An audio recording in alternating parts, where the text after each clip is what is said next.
EWS अनामतने लईने हवे समाजनी लड़ाई। वरुण पटेलनी पोस्ट बाद ठाकुर सेना पण मैदाने आवी। स्थानिक स्वराजमां ईडब्ल्यूएस अनामतनी मांग सामे ठाकुर सेनाए हुंकार कर्यो। मुख्यमंत्रीने पत्र लखी ईडब्ल्यूएस अनामत लागू न करवानी चीमकी उच्चारी।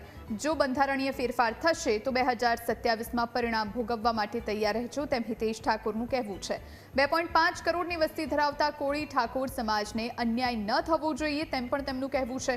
સુખી સંપન્ન વર્ગની માંગણી સામે સમાજ મૌન નહીં રહે। અમે સરકારમાં છીએ પણ સમાજના ભોગે નહીં તેમ પણ હિતેશ ઠાકોરે કહ્યું।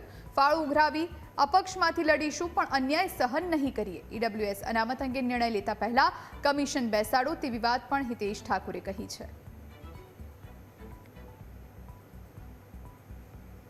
ખરેખર તાલુકા પંચાયત, જિલ્લા પંચાયત, નગરપાલિકા કે ડેરી કે યાર્ડ કે કોઈ માર્કેટિંગ યાર્ડ, કોઈ પણ સરકારી ક્ષેત્રે જે ઓબીસી એસટીના વ્યક્તિ છે જ નહીં, એટલે એને એક ડેવલપિંગ કરવા માટેનો સમાજમાં હજી 146 જ્ઞાતિમાં કોળીના ઠાકોર સમાજ 6.5 કરોડની જનતામાં 2.5 કરોડની જનતા સાથે સંકળાયેલો સમાજ છે।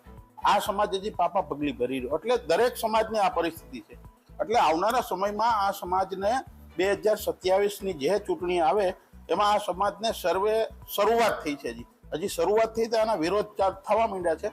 એટલે આ મુદ્દે મેં મુખ્યમંત્રી સાહેબને ભાજપના કાર્યકર્તા તરીકે એક લેટર લખીને મારી વેદના ઠલવી હતી।